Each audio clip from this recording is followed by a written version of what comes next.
그럼 더 빨리 끝낼 수 있는데 저희가 30분 만에 한 권씩 끝내서 1시간 반 만에 3권을 끝내야 될 것 같습니다. 3권을 30분 만에, 그러니까 1시간 반 만에 끝내야 되기 때문에 제가 또 말을 좀 빨리 해야 될 것 같습니다. 어제도 좀 말을 빨리 했는데 오늘도 좀 말을 좀 빨리 하고, 그래서 진행을 좀 하도록 하겠습니다.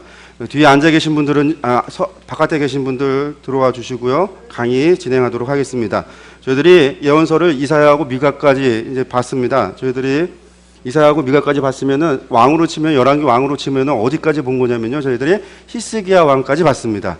히스기야까지 봤으니까 BC로 따진다고 한다면 주전 8세기경까지 저희들이 봤습니다. 그래서 아까 고윤준 목사님이 낮에 주전 8세기 역사에 대해서 다시 한번 객관적인 이야기들을 했었습니다. 그래서 우시아부터 시작해서 우시아, 요담, 아하스, 히스기야까지 시대에 이르는 8세기 시대를 좀 말씀을 드렸었는데, 8세기가 끝나고 나서 저희가 보게 되어지는 나훔, 그리고 스바냐, 하박국, 성경책은 나훔, 하박국, 스바냐지만 연대적으로 따진다면 나훔 다음에 스바냐고 스바냐 다음에 하박국입니다. 그래서 저희들이 나훔, 스바냐, 하박국으로 보게 될 텐데, 이 나훔, 스바냐, 하박국은 주전 7세기라고 보시면 되겠습니다. 7세기입니다. 7세기. 그래서 저희들이 전체적으로 7세기경의 역사를 좀 봤으면 좋겠고요. 예루살렘이 멸망하는 시기는 주전 몇 년이냐면 586년입니다. 586년이니까 몇 세기냐면 6세기죠. 6세기 중순에 예루살렘이 멸망합니다. 그러니까 6세기, 예루살렘이 멸망하기 한 50년 전에, 20년 전, 그러니까 7세기가 되어지는 그 시기에 이스라엘 가운데 어떤 일이 있었는가라고 하는 것, 그것에 대해서 저희들이 좀 살펴보면서 하나님께서 왜 선지자들을 보냈는가, 그 선지자들이 왜 나와서 왜 레드카드를 꺼내고 있는지, 왜 옐로카드를 꺼내고 있는지, 그 시대에 분명한 사건이 있었기 때문에, 그들이 어떠한 문제와 상황과 계기가 있었기 때문에 하나님이 그런 일들을 하셨다라고 하는 것도 우리가 생각을 염두에 두고 생각을 하고 좀 들어갔으면 좋겠습니다. 다른 말로 얘기한다면 저희들이 보시면 알겠지만 8세기에 가장 큰 주제가 두 가지가 나옵니다. 이슈가. 그 두 가지 이슈는 무엇이냐면, 두 가지 이슈가 무엇일까요? 8세기의 가장 큰 이슈는 북이스라엘이 멸망했다라는 거. 722년에 북이스라엘이 멸망했다라고 하는 것이 가장 큰 사건이었고요. 또 다른 사건이 하나 있습니다. 그 사건은 무엇이냐면 남유다와 관련돼서, 히스기야와 관련돼서 성전이 붕괴되어지고 포로로 잡혀갈 것이고 모든 성전 기구가 강탈당할 것이다. 누구에게? 바벨론에게. 이것이 8세기의 결론, 8세기를 지나면서 결국은 결과론적으로 나오는 가장 중요한 두 가지 사건인데, 두 가지 사건이 무엇이냐면 북이스라엘 멸망했다. 이것은 누구를 통해서 이루어졌냐면 아수르를 통해서 이루어졌습니다. 그리고 또 한 가지 사건은 히스기야, 저희들이 알고 있는 선한 왕이라고 그렇게 생각해왔던 히스기야, 그리고 종교개혁가이기도 합니다. 역대기에서는 요시아보다도 훨씬 더 위대한 종교개혁자로, 위대한 왕으로 표현하고 있는 그 히스기야 왕에 대해서 열왕기 기자는 분명하게 말씀하고 있습니다. 이사야도 분명하게 말하고 있습니다. 이스라엘이 멸망하는 것, 성전이 붕괴되는 것은 히스기야의 죄 때문이다. 여러분들, 신명기 사관은 성경적인 신명기 사관의 인과율은, 신명기의 모든 사건은 원인 때문에 결과가 발생합니다. 복을 받게 되는 것도 원인이 있어서고, 그러니까 복 받을 짓을 했기 때문에 복을 받는 거고, 벌을 받는 이유는 벌 받을 짓을 했기 때문에 반드시 벌을 받는다라는 겁니다. 파울을 했기 때문에 옐로 카드를 꺼냈다라는 거고, 레드 카드를 꺼냈다라는 겁니다. 심판이 하나님이시죠. 그래서 홀리우드 액션에 속아 넘어가지 않습니다. 분명하십니다. 그렇기 때문에 신명기 기자들은 무엇을 얘기하냐면, 예루살렘의 멸망이 왜 성전이 붕괴되고 바벨론 포로가 되어지는가? 히스기야의 교만 때문이다 라고 하는 것을 분명하게 가감없이 기록하고 있다라고 하는 것이 8세기 결론입니다. 그럼 7세기에 무슨 사건이 일어날까요? 히스기야가 끝나고, 히스기야의 그런 이야기를 듣고 나면 그 다음에 누가 등장하냐면 므낫세라고 하는 사람이 등장하죠. 므낫세가 몇 년 동안 왕이 되냐면 55년 동안. 므낫세의 아들이 아몬 2년 동안. 그래서 57년 동안 므낫세의 아몬이라고 하는 두 왕이 지나고 나면 우리가 알다시피 마지막 종교개혁자였던 요시아 왕이 등장을 합니다. 그래서 요시아 왕이 몇 년에 죽냐면 BC 609년에 죽습니다. 그러니까 BC 7세기는 절반은 므낫세의 아몬, 나머지 절반은 요시아 왕이라고 하는 종교개혁자야. 그 시대가 7세기라고 보시면 됩니다. 그럼 왜 7세기경에 하나님께서 선지자를 보내서 왜 그런 얘기를 하셨을까? 당연히 죄가 있으니까 그렇게 하신 건데, 그 죄는 무엇인지 우리가 짐작할 수 있습니다. 누구의 죄 때문에, 무엇 때문이다? 므낫세의 죄 때문이다. 므낫세와 아몬의 죄 때문이다라고 하는 것을 우리가 짐작할 수 있습니다. 그러니까 므낫세와 아몬의 죄 때문에 선지자를 통해서 말씀을 전합니다. 그 사람이 누구냐면 스바냐라고 하는 선지자입니다. 반면에 하나님께서 8세기 때 아수르를 통해서 북이스라엘을 멸망하셨는데 이 아수르가 디글라필레셋 3세부터 시작해서 아수르 바니팔까지 이르는 그 시기 동안에 100년 동안 이스라엘을 약탈을 하고 찬탈을 했습니다. 우리나라 36년 동안 일제 식민지 치하에서 수많은 자원과 수많은 사람들을 찬탈당했었는데 히스기야 시대 때, 이스라엘 시대 때는 아하스부터 시작되어져서 히스기야 므낫세 이르는 시기에는 더 심한 그런 일들을 겪었습니다. 이스라엘 사람들이 아수르 하면 이를 버드덕 갈게 되어지는 그런 관계 속에서 하나님께서 아수르가 교만하니까 히스기야가 교만해서 하나님께서 벌하시는데 아수르가 교만한데 가만히 두시겠습니까? 아수르도 심판한다. 아수르도 멸한다. 아수르가 옛날에 하나님의 몽둥이고 작대기여서 아수르를 통해서 하나님께서 북이스라엘을 심판하시고 멸하셨지만 그 작대기가 교만하고 하나님을 모욕할 때 하나님은 그 작대기를 그 아수르를 심판하신다. 누구를 통해서 예언되어지고 선포되어지는 말씀이냐면 나홈을 통해서 나오는 말씀입니다. 그러니까 7세기를 통해서 나오는 두 가지 사건은 무슨 사건이 있냐면 한 가지 사건은 아수르가 멸망할 것이다 라고 하는 메시지가 있고 두 번째 사건은 므낫세 아몬으로 이루어졌던 우상숭배에 대해서 하나님께서 심판하신다. 이 심판은 므낫세의 아몬뿐만이 아니라 그 전 세대의 히스기야의 죄로 인해서 예루살렘의 멸망 그것과 연결되어지는 것이죠. 그래서 예루살렘의 멸망은 누구를 통해서? 바벨론을 통해서. 바벨론 사절단이 왔었기 때문에 그 사절단을 통해서 바벨론의 모든 사람들이 포로가 되어지고 모든 은금과 성전 기구들이 다 빼앗겨져 간다라고 하는 것은 결국은 바벨론에 의해서 멸망되고 무너진다라고 하는 이야기였는데, 그러니까 7세기에서 중요한 사건은 아수르가 멸망한다. 그리고 예루살렘, 이스라엘이 심판받는다. 멸망한다. 누구를 통해서? 바벨론을 통해서. 그러니까 아수르도 누구를 통해서 멸망당하냐면 바벨론을 통해서 멸망합니다. 예루살렘도 누구를 통해서 멸망하냐면 바벨론을 통해서 멸망합니다. 그러니까 바벨론은 무엇이냐면 바벨론이 잘나서 그렇게 된 것이 아니라 바벨론 또한 하나님의 도구였기 때문에요. 하나님의 철퇴다라고 얘기하고 하나님의 큰 검이다라고 얘기합니다. 예레미야에서는 철퇴라고 얘기하고 에스겔에서는 검이라고 이야기합니다. 그래서 하나님께서 바벨론을 통해서 이루시는 일입니다. 전체적으로 본다면 성경은요, 성경에서 나오는 이야기가 예언서를 통해서 나오는 이야기가 하나님은 이스라엘의 하나님이다. 맞습니다. 이스라엘의 하나님입니다. 그렇지만 하나님은 이스라엘만의 하나님이 아니십니다. 하나님은요, 세상의 제국도 하나님의 세상을 통해서 열방을 통해서 이스라엘 하나님의 나라를 만들어 가시는 하나님의 신정의 모습들도 나타납니다. 저희가 사무엘상하 보셨죠? 하나님은 왕을 세우시기도 하시고 왕을 낮추시기도 합니다. 나라를 만드시기도 하고 나라를 멸하시기도 합니다. 하나님 그러신 분이십니다. 그게 이스라엘만이 아니라 제국을 통해서도. 이건 나중에 저희가 내일 다니엘서를 통해서도 다시 한번 보게 될 겁니다. 그러니까 저희들이 7세기는 그런 사건이 두 가지 큰 사건이 있었구나 라는 것을 기억하시면서 요시야 왕이라고 하는 사람이 무엇을 하냐면 종교개혁을 합니다. 그러니까 스바냐의 예언이 동기가 되고 동력이 되어져서 요시야 왕 12년에 1차 종교개혁을 하고 18년에 그가 2차 종교개혁을 하면서 종교개혁을 이루고 유월절을 지키고 사람들로 하여금 하나님 앞에 다시 한번 언약 갱신을 하는 일들이 이루어지지만 요시야 왕이 어떻게 되냐면 609년에 죽게 됩니다.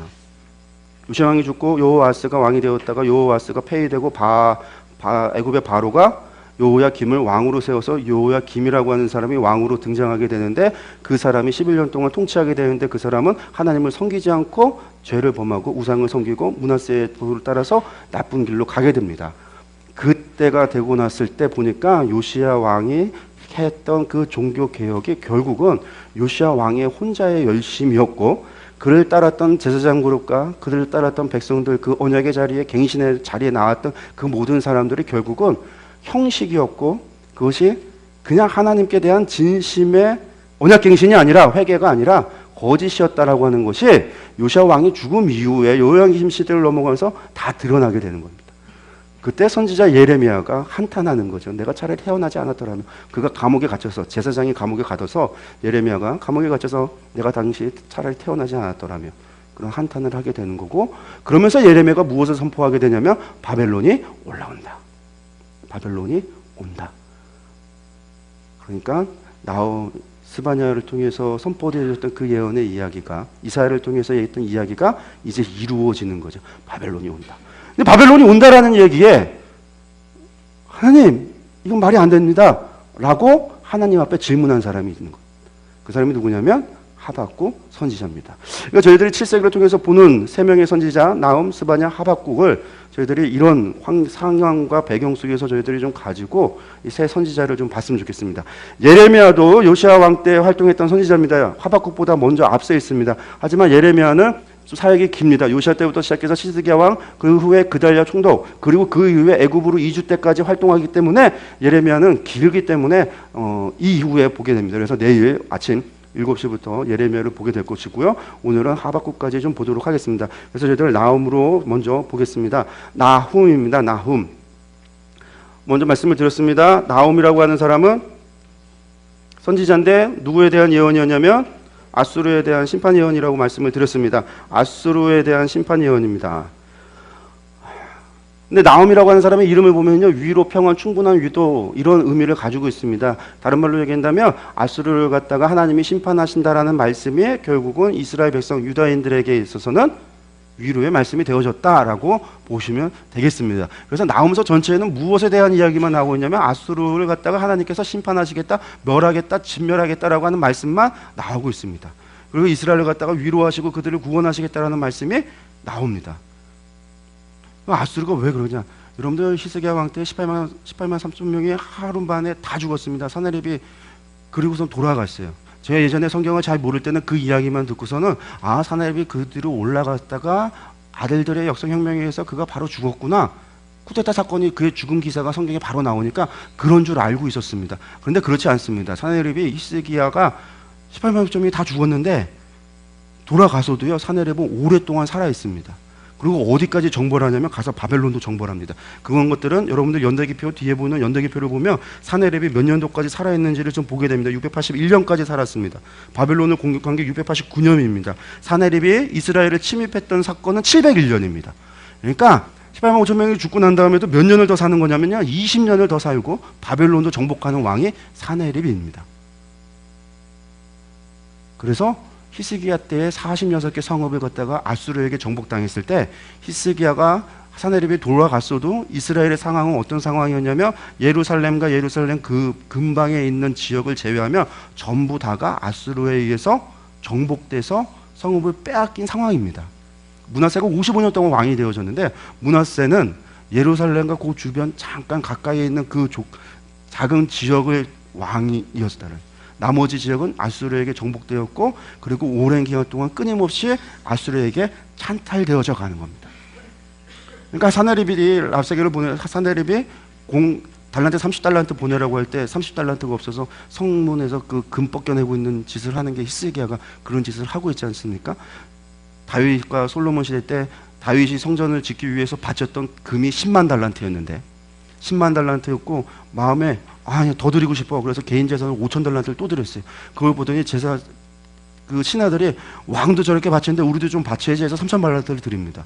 그래서 전체 드린 게 10만 8천 달란트를 드렸어요. 10만 8천 달란트면요 160조인가? 뭐 그래요. 어마어마 상상도 안 갑니다. 근데 10만 8천 달란트는 도대체 어디로 가고 30달란트가 없는 상황인 거죠. 왜 없는 상황인가요? 디빌리글렛 블레셋 3세부터 시작되어졌던 아하스 시대부터 아수르의 속국으로 그들에게 바쳤던 조공, 수탈되어졌던 모든 그것들이 계속해서 이어져 갔다라는 겁니다. 이스라엘 사람들이 얼마나 괴로웠을까, 유대인들이 얼마나 힘들었을까, 그런 그들이 아수르의 멸망에 대한 소식을 들을 때 그것이 얼마나 기쁨. 우리나라 36년 동안 일제 광복 때 얼마나 기뻐서 사람들이 태극기 들고 나와서 광복대 때 다 거리로 나와서 대한독립 만세를 외쳤던 것처럼 100년의 기간입니다. 그러니까 이스라엘 사람들한테 있어서 아수르의 멸망이 갖고 있는 소식이 얼마나 기쁜 소식이었을까라고 하는 것을 우리가 짐작할 수 있는 거죠. 그리고 그런 아수르의 멸망을 전달하고 있는 예언자 나홈의 메시지는 이스라엘 사람들한테 이거는 소망의 메시지고 이것은 위로의 메시지고 희망의 메시지인 겁니다. 그래서 나홈이라고 하는 사람은 당신의 이름처럼 위로, 평안, 충분한 위로다, 이런 이름처럼 이분 그런 사역이 되어졌다라고 하는 것도 저희들이 좀 기억했으면 좋겠습니다. 나홈입니다. 엘고스 출신이라고 하는데 팁 같은 경우 이 엘고스에 대한 견해들 좀 보셨으면 좋겠고요. 예언서, 그래서 나홈은 누구를 예언했냐? 아수르다라고 말씀드렸습니다. 아수르에 대한 예언은 누가 또 했냐면 요나가 했었습니다. 요나가 150년 전에 요나가 한 번 했었고요. 150년 뒤에 나홈이 아수르를 향한 예언을 또 합니다. 이스라엘에서 호세아, 아모스 저희들이 본 거고요. 유다에서 했었던 활동했던 선지자들 저희들이 이제 오후에 저희가 이사 미가 받고 내일 또 예레미야 그리고 에스겔 보는 다 그 사람들이 예루살렘입니다. 에스겔과 다니엘은 바벨론에서 활동했던 선지자들이었습니다. 연대를 보시면요, 650에서 640년 경입니다. 정확한 연대는 잘 모르지만 근거는 노아몬에 함락된 기사가 나옵니다. 노아몬은 애굽의 테베라고 하는 지역입니다. 상부 애굽에 있었던 노아몬이 함락됐던 이 기사가 거론되고 있는 걸 보아서는 노아몬이 함락된 이유구나. 근데 노아몬이 언제 함락됐냐면 663년입니다. 그리고 니느웨 멸망에 대한 예언이 나오는데, 그 BC 612년에 니느웨에 대한 멸망에 대한 예언들이 나오고 므낫세 아몬 통치가 거론되어지고, 근데 요시야 왕의 종교 계획에 대해서는 언급되고 있질 않아요. 그래서 요시야 왕이 즉위하기 이전에 나왔던 예언이겠구나. 므낫세 아몬 시기 때, 그래서 한 650에서 640년이겠구나라고 말씀을 드릴 수 있겠습니다. 그래서 보시면 나홈이 여기 위치합니다. 전체적으로 보시면요, 선지자가 저희들이 요엘, 요나, 아모스, 호세아, 이사야, 미가 봤고요. 이제 나홈 온 겁니다. 예, 저희가 나훔, 스바냐, 하박국, 요 7세기를 지나는 예언자들을 좀 보게 될 겁니다. 배경은 제가 앞서 말씀드렸기 때문에 넘기겠습니다.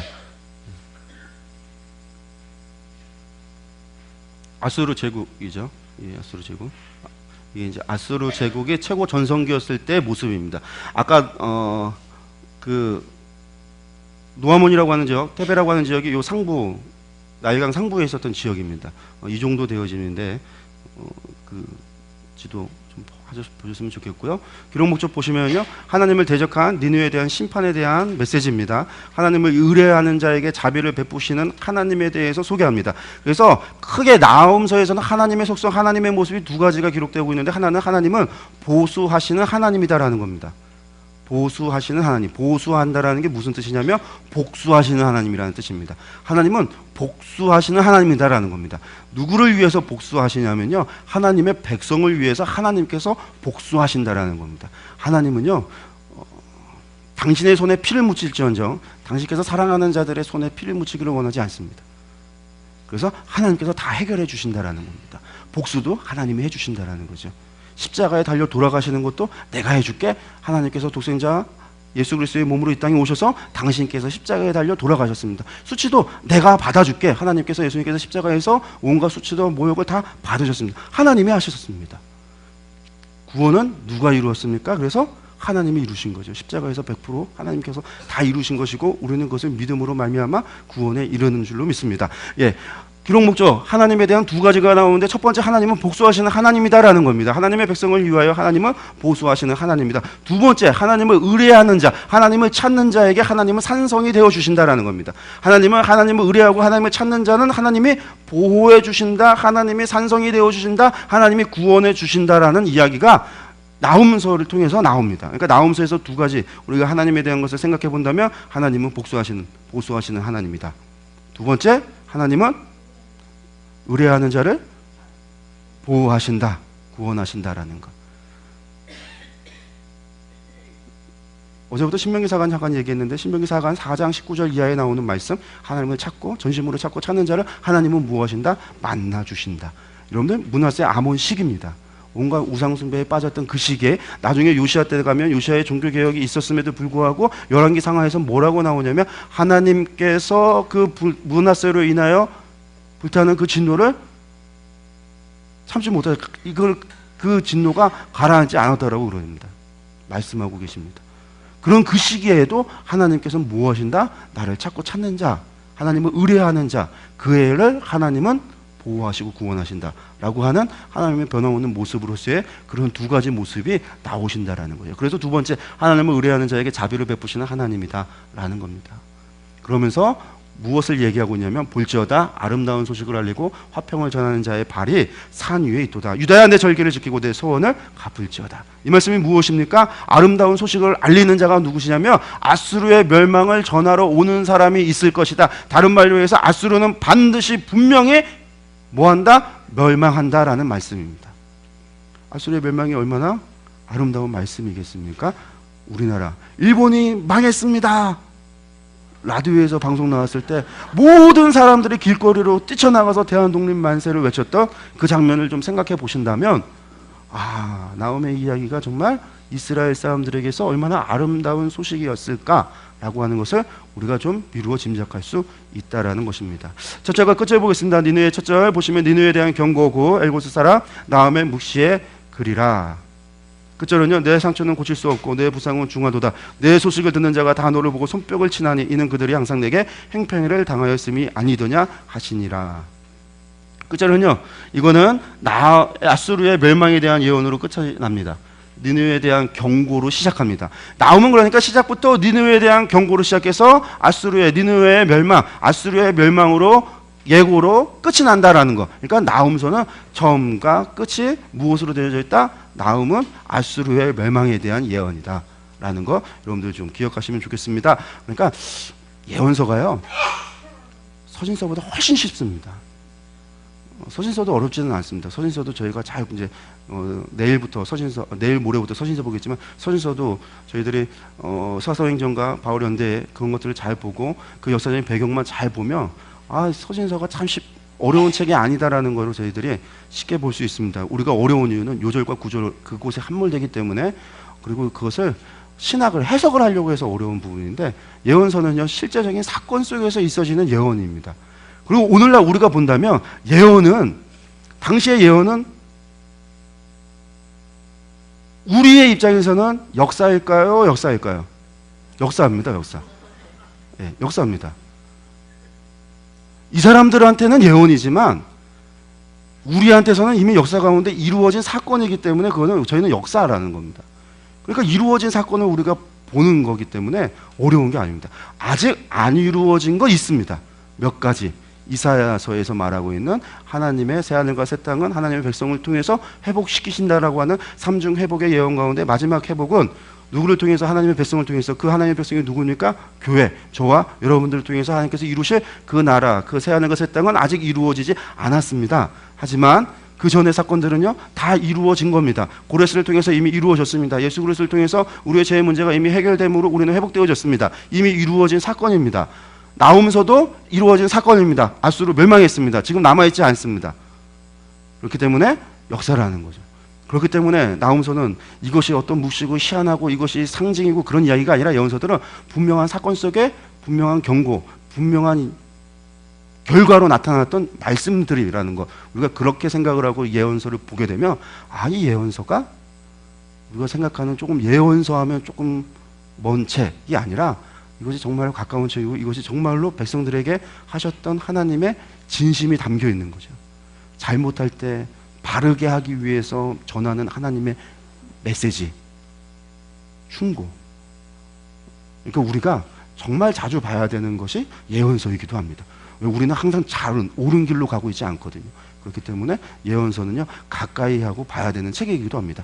쉽습니다. 나훔서 다른 얘기가 아닙니다. 하나님은 아수르를 멸망하신다. 그것을 통해서 나타나는 하나님은 복수하시는 하나님입니다. 그래서 보시면요 전반부와 후반부로 두 부로 나눠져 있습니다. 아까 말씀드렸다시피 나훔서 3장입니다. 스바냐 3장입니다. 하박국 3장입니다. 333인데 333에 나훔서는요 두 부로 나눠지는데 1장이 1부고 2장과 3장이 2부로 나눠집니다. 크게 보기가. 그래서 앞에는 심판하시는 하나님, 1부 심판하는 하나님이시고 2부는요 니느웨의 멸망에 대한 기사입니다. 그러니까 2장부터 3장까지는 전부 다 니느웨의 멸망에 대한 이야기고, 앞에 이야기는 심판하시는 하나님의 모습이 나오고 있다라고 하는 거 우리가 기억하시면 좋겠습니다. 그러니까 심판하시는 하나님인데 하나님의 심판이 무엇인가, 요 두 가지 통해서 나오는데, 작게 보기로 보시면 심판하시는 하나님은 두 부분으로 나눠진데, 첫 번째 작게 보기 처음은 하나님의 진노의 모습이 나오고, 하나님이 지금 얼마나 화가 나셨는가, 하나님이 얼마나 지금 분해하고 계시는가. 하나님이 왜 분해하고 계시냐면 하나님의 백성을 괴롭게 하는 자가 있으니까요.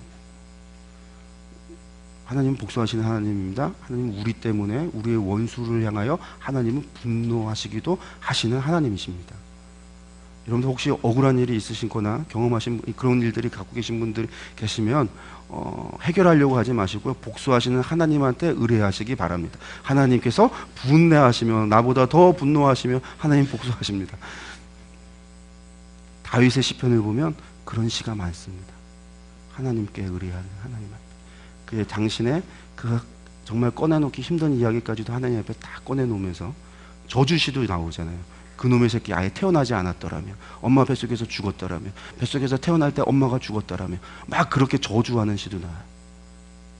그 감정을 하나님 앞에 솔직히 다 드러내는 다윗의 모습이 나오는데, 왜? 하나님은요 공의의 하나님이시기, 하나님의 심판은 공의하시기 때문에, 그리고 그 하나님은요 하나님의 백성을 향하여 반드시 보수하시는 하나님이기 때문에, 판단하시는 하나님이라는 거죠. 그래서 앞에서 나움은 무엇을 얘기하냐면 하나님의 진노의 모습을 말합니다. 그리고 나서 니느웨를 심판할 것이고 유다를 구원할 것이다 라고 이야기합니다. 하나님을 의뢰하고 찾는 자 하나님이 구원하실 것이다 라고 말합니다. 그리고 니느웨 심판에 대한 이야기 다음에 2부에서 니느웨 멸망에 대해서, 멸망의 모습이 어떻게 멸망할 건지를 2장에서 쭉 이야기 설명하고 있습니다.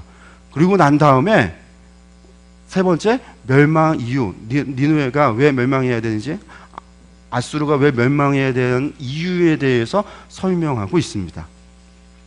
조금 순서가 좀 다르죠. 보통은 멸망의 이유, 너희들이 무슨 죄를 져서 너희들이 이런 심판을 받을 것이다, 그리고 너희를 이렇게 그런 심판 이후에 이스라엘을 구원하는 이야기로 보통 선지서들이 요 순서로 가는데, 니느웨는 요 순서로 가요. 그래서 모습 나오고, 모습이 하나님께서 왜 이렇게까지 심판하시는가, 혹시 누군가가 질문하거나 따지거나 하는 사람이 있을까봐 그런지 모르지만 멸망하는 이유, 이놈들 이래서 멸망시키는 거야.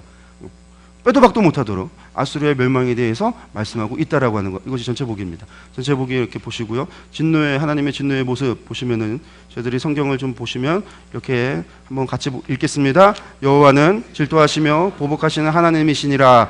여호와는 보복하시며 진노하시되 자기를 거스리는 자에게 여호와는 보복하시며 자기를 대적하는 자에게 진노를 품으시며, 여호와는 노하기를 더디하시며 권능이 크시며 벌받을 자를 결코 내버려 두지 아니하시느니라. 6절, 누가 능히 그의 분노 앞에 서며 누가 능히 그의 진노를 감당하랴. 그의 진노가 불처럼 쏟아지니 그로 말미암아 바위들이 깨지는도다. 여호와는 선하시며 환난 날의 산성이시라. 그는 자기에게 피하는 자들을 아시느니라. 그가 범람하는 물로 그곳을 진멸하시고 자기 대적들을 흑암으로 쫓아내시리라. 아멘. 예. 보시면 하나님 무엇이라고 얘기하시냐면, 하나님은, 여호와는 질투하시며 보복하신다. 하나님은 보수하시는 하나님이시다라는 거. 바로 나움이 선포의 첫 선포는 하나님은 질투하시며 보복하시는 하나님이십니다. 쾅 때려놓고 시작합니다. 빼도 박도 못합니다. 하나님은 그런 분이시다. 연혈적인 선포죠. 하나님, 이런 하나님이시다라는 겁니다. 그래서 반드시 진노하시되 자기를 거스리는 자에게 보복하신다. 사내립 때 랍세게가 하나님을 모욕했습니다.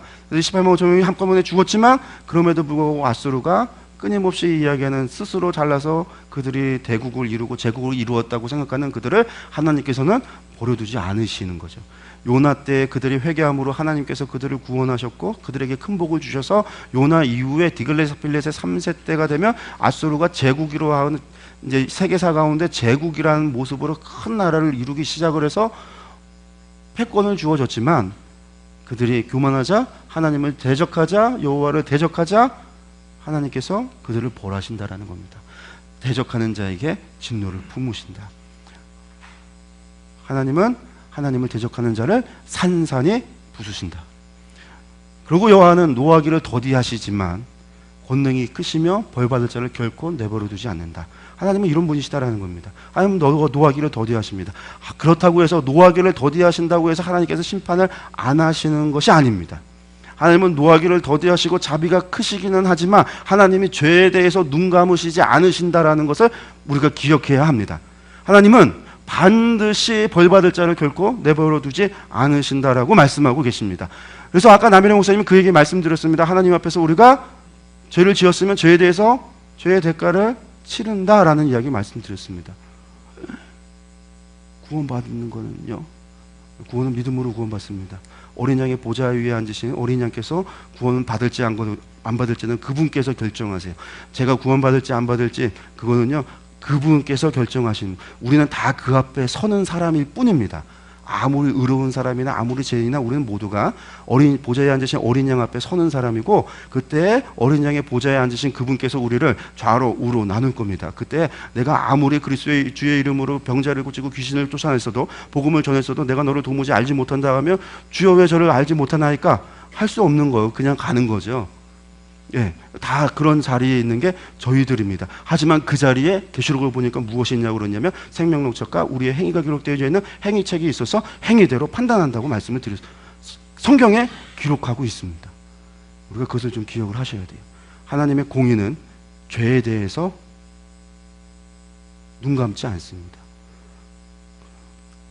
얘는 내가 사랑하니까, 내 백성이니까 얘의 죄는 내가 눈 감아줘. 그래서 얘는 내 새끼가 아니니까 넌 잘못한 거 죽여. 이러면 이건 공평한 게 아니죠. 공평이라고 하는 것은 얘나 똑같은 기준으로 똑같이 행하는 것, 이것이 공의입니다. 하나님은 벌받을 자를 결코 내버려 두지 않습니다. 그럼에도 구원은 누구를 통해서 받냐면 믿음으로 받습니다. 행위로 구원받는다는 얘기 아닙니다. 오해하시면 안 됩니다. 하나님은 반드시 벌받을 자를 결코 내버려 두지 않습니다. 우리가 볼 때는 더디하시는 것 같습니다. 악인이 형통한 것 같습니다. 아수르가 너무나 커 보입니다. 아수르, 바니파, 에셀했돈과 사네립이 그렇게 죽었음에도 불구하고 에셀했돈이 되어졌을 때, 애굽이 점령당하고 아수르, 바니팔이 되었을 때 가장 큰 제국의 큰 모습으로 이루어집니다. 제국이 무너진다는 얘기가 믿기지 않습니다. 하지만 하나님은 노하기를 더디하시고 자비가 크신 분이고 인애가 넘치는 것 같지만 하나님은 결코 벌받을 자에 대해서 눈 감지 않으신다. 이것이 하나님의 심판이고 하나님의 공이다라는 이야기입니다. 그래서 누가 능히 그의 분노 앞에 서면 누가 능히 그의 진노를 감당하랴? 누가 감당할 수 있을까? 없다라는 겁니다. 하나님의 진노 앞에. 그래서 불처럼 쏟아지기, 그로 말미암아 바위들이 깨지는도다. 이것이 하나님의 심판의 모습인데, 이때에도, 이런 심판의 날에도 그는 자기에게 피하는 자들은 하나님은 아신다. 그런 상황에서도 누군가가 하나님의 이름을 부르고 하나님을 찾고 하나님을 의뢰하고 하나님께 나아가는 자는 하나님께서 어떻게 하신다? 아신다. 하나님은 아시는데 하나님이 그래도 모른 척하고 눈 감는다면 그것도 하나님의 공의가 아니고, 그건 하나님의 자비도 아니고 하나님은 사랑도 아니죠. 그런 사람을 아신다면 하나님은 무엇을 하시냐면 반드시 그 사람을 보호하시고 구원하신다. 그게 하나님의 전지하심이죠. 어떤 상황 속에서도 하나님의 의를 아신다. 그리고 8절에 그가 범람하는 물로 그곳을, 이것은 니느웨입니다. 그래서 니느웨의 멸망은요, 홍수를 통해서 이루어집니다. 홍수를 통해서 결국은 멸망하게 됩니다. 말씀 그대로 이루어지는 사건이 하나님의 진노의 모습에서 나왔고요. 니느웨의 심판과 남유다의 구원인데, 저희들 금방 얘기했던 말씀들 다 그대로입니다. 니느웨에 대한 심판은 여호와께 악을 꾀하는 한 사람이 너희 중에서 나와서 사악한 것을 권하는도다. 이게 누굴까요? 아수르 바니팔, 아수르 왕을 얘기하는 이야기입니다. 그리고 여호와께서 이것이 말씀하시기를 그들이 비록 강하고 많을지라도 반드시 멸절을 당하리니 그가 없어지리라. 내가 전에는 너를 괴롭혔으나 다시는 너를 괴롭히지 아니할 것이라. 이제 내게 지은 그의 멍에를 내가 깨뜨리고 내 결박을 끊으리라. 이 결박은 뭐냐? 아수르, 유대에 걸렸던 결박을 끊을 것이다. 볼지어다, 아까 말했던 이 말씀입니다. 아름다운 소식을 알리고 화평을 전하는 자의 발이 산 위에 있도다. 유다야, 내 절기를 지키고 내 소원을 갚을지어다. 악인이 진멸되었으니 그가 다시는 내 가운데로 통행하지 않을 것이다. 이스라엘 구원하겠다라는 거. 그러니까 이런 거죠. 어떤 거냐면, 이 아수르가 그렇게 되니까 사람들 가운데, 유대 사람들 가운데 하나님 앞에 또 기도하며 소원하는 사람도 있었을 겁니다. 우리나라가 대한 독립만 된다면 주여, 제가 제 재산 바치겠습니다. 제가 제 자식 하나님께 바치겠습니다. 그런 사람 있을 수 있습니다. 그런 것처럼 그런 사람들, 이런 소식이 전했을 때 너의 소원을 갚아라 라는 이야기입니다. 그래서 심판을 얘기하고 멸망의 모습들이 나오는데, 니느웨의 모습이, 멸망의 모습이, 공격당하는 니느웨의 모습, 누구에게 멸망이 되냐면 블레셋에게 결국은 멸망당합니다. 멸망의 모습들이 나오고 마지막에 멸망의 이유에 대해서 나오는데, 그의 멸망의 이유는 세 가지입니다. 잔인함과 음행으로 말미암아 너희가 멸망을 당할 것이다. 노아몬과 같이 느느웨가 멸망을 당할 것이다. 그리고 잔인함으로 인해서 아수르가 멸망당할 것이다. 아수르가 멸망당하는 이유는 다른 것이 아닙니다. 아수르가 멸망당하는 거, 하나님을 대적했다라는 거 앞에서 말씀을 드렸는데, 하나님을 대적하는 이유가 있는데 그것뿐만이 아니라 멸망의 이유가 잔인함과 음행 때문에 멸망당한다. 두 번째, 노아몬과 같이 느느웨가 멸망당한다. 노아몬이, 그가 아주 요새로 만들어놨던 노아몬, 함락시키지 못한다고 했는데 아수르한테 멸망당하거든요. 니느웨도 우리의 큰 성 결코 우리를 갖다가 함락시키지 못한다 그런데 멸망당합니다. 하나님께서 그냥 홍수를 일으켜서 홍수로 이 니느웨를 갖다 덮쳐서 니느웨를 멸망시킵니다. 잔인함으로 인한 멸망 얼마나 잔인했냐면요. 왕 옆에 나무를 걸어놓고 나무가 있는데 식사 옆에 나무가 있는데 그곳에 자기의 대적한 사람들을 죽여서 머리를 잘라서 나무에다 주렁주렁 걸어놓고 그 옆에서 식사를 하는 사람이 아수르 왕이었습니다. 뭐 그런 일들을 막 자행했었던 아수르 그런 잔인함 때문에 멸망한다.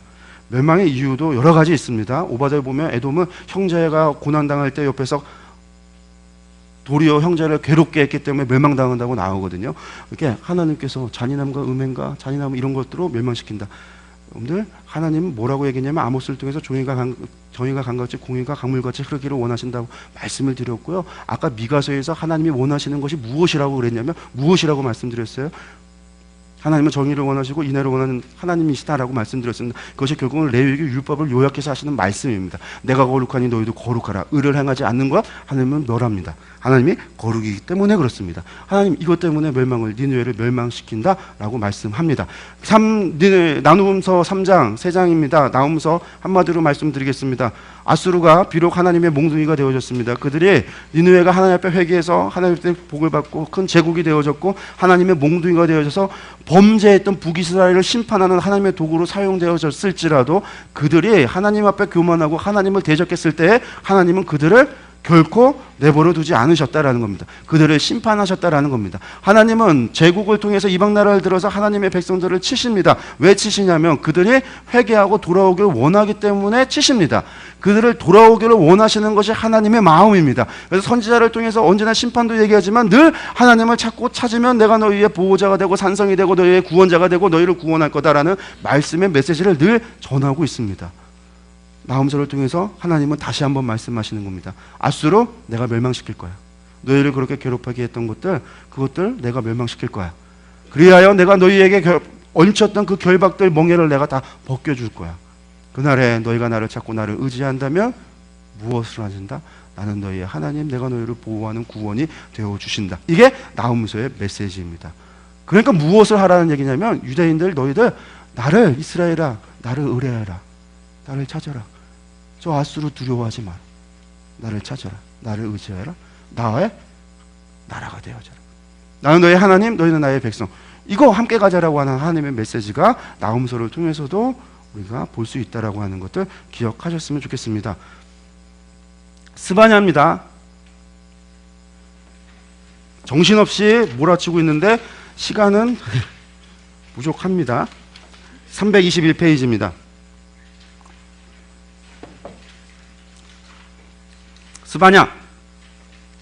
스바냐는 심판에 대한 메시지라고 그랬습니다. 그러니까 7세기 때 심판을 왜 심판하시는가? 다른 게 아니라 므낫세 아몬의 죄로 말미암아 하나님께서 스바냐 선지자를 통해서 메시지, 심판에 대한 메시지를 전했다라고 하는 거 기억하셨으면 좋겠고요. 그러니까 그 심판의 메시지는 무엇과 관련이 있냐면 586년과 관련이 있는 메시지입니다. 그러니까 스바냐의 메시지가 이 메시지 안에는 사실상 저희들이 보는 요한계시록에 나오는 마지막 최후 심판의 모습도 그 가운데 담겨져 있습니다. 그런 묘사의 모습도 우리가 찾아볼 수 있지만 1차적으로는 이 예언서의 메시지는 586년을 이야기하는 겁니다. 므낫세 아몬의 죄로 말미암아 히스기야의 교만의 죄로 말미암아 하나님께서 이사를 통해서 말씀하셨던 예루살렘의 멸망, 함라, 포로되어지는 것들 그것에 대한 예언입니다. 그러니까 바벨론 포로, 바벨론이란 예루살렘의 멸망 586년에 대한 것이 일체적인 예언이라는 겁니다. 그래서 선지서를 볼 때 저희들이 기억해야 되는 것이 그런 것이 있습니다. 뭐가 있냐면 선지서라고 하는 것은 당시 시대에서 반드시 예언이라고 하는 것이 두 가지 의미를 갖고 있는 경우가 조금 있습니다. 그 예언이 실제 그 사건으로 인해서 발생되어져서 결과로 나타나지는 예언이 있습니다. 아모스서에서 하는 이야기는 722년 북이스라엘 멸망을 향한 예언이 있고 호세아서도 722년의 멸망을 예언하지만 그 안에는 마치 종말의 최후 종말의 모습에서 나오는 그러한 상황의 심판의 모습도 그려진다라고 하는 것. 스바냐 같은 경우는 586년 바벨론에 의해서 멸망되어지는 것 사건을 이야기하지만 최후 종말의 모습들도 나타날 수 있다라는 것. 그러니까 예언서에는 예언이라고 하는 것이 실제의 모습 이미 역사 가운데 이루어진 것도 있고, 그 심판의 모습을 이야기할 때 그 심판의 묘사가 마치 최후종말의 묘사처럼 보여지는 것도 있습니다. 근데 그것이 전부 다 100%가 다 최후종말이다 아닌 것도 있어요. 왜냐하면 하나님의 심판은 최후 심판이라고 별난 게 아닙니다. 그러니까 하나님은 그때만 이런 방법이 아니라 늘 같은 방법으로 하나님은 변함없이 공의로 심판을 해오셨기 때문에 그 심판의 모습의 묘사가 그렇게 보여진다는 거 여러분들 좀 기억하셨으면 좋겠어요. 스바냐를 보시면요, 여호와께서 감추셨다라는 뜻입니다. 여호와께서 소중하게 하셨다, 감추셨다. 무슨 이야기냐면 스바냐의 이야기는 우주적인 하나님의 심판을 이야기합니다. 진멸하고 멸절하겠다. 하나님께서 죄에 대해서 하나님께서 멸절하겠다, 완전히 부숴 멸절하고 심판하겠다라는 말씀인데, 제목은 뭐냐면요, 여호와께서 감추셨다라는 겁니다. 이 이름에 그 얘기는 다른 말로 생각한다면 그 멸절되어지는 그 심판 속에서도 하나님 뭐 하신다? 감추시는 자가 있겠다라는. 감추는 자는 누구냐면 당연히 그들은 여호와 하나님을 찾는 자, 의뢰하는 자, 하나님을 믿는 자. 하나님 신명기에서 말씀하실 때 그 말씀 그대로 선지자들의 예언 속에서 나타나시고 하나님은 그대로 행하십니다. 스바냐 보면 기록자도 스바냐라고 합니다. 히스기야의 4대 손입니다.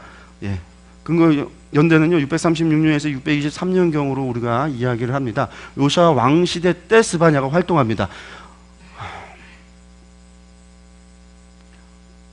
므낫세 아몬 왕 때 지은 죄들이 기록되어져 있고 2차 종교에 대한 이야기가 나와 있지 않기 때문에 그렇습니다. 여기 보시면요, 요시야 왕이 640년에 즉위하고 1차 종교 개혁이 628년 요시야 왕 12년에 시작을 합니다. 그래서 요시야 왕 때가 되어져서 북이스라엘 대부분의 국토를 회복합니다. 왜냐하면 아수르가 이때가 되면 이미 무너지기, 내전이, 아수르 바니팔 왕이 죽은 다음에 내전이 있어지게 되고 왕 싸움에 대해서 내전이 있게 되고, 그리고 바벨론이 커지면서 바벨론 메대 연합군에 의해서 아수르가 무너지기 시작을 하고 있기 때문에 아수르가 더 이상 이 레반트 지역에 대한 관심을 갖지 못합니다. 영향력을 상실합니다. 권력의 공백기가 생기는 겁니다. 그때 요시야가 치고 나가서 북이스라엘 대부분의 영토를 수복합니다. 그러면서 628년 1차 종교개혁 때 산당들을, 이스라엘, 레반트, 가나안 지역에 있었던 북이스라엘과 남유다에 있었던 모든 상당들을 요시야가 무너뜨립니다. 그래서 열왕기서에서 예언되어져 있듯이 그 산당이 요시야 왕을 통해서 무너질 거다, 하나님이 예언했듯이 그 예언이 이루어집니다.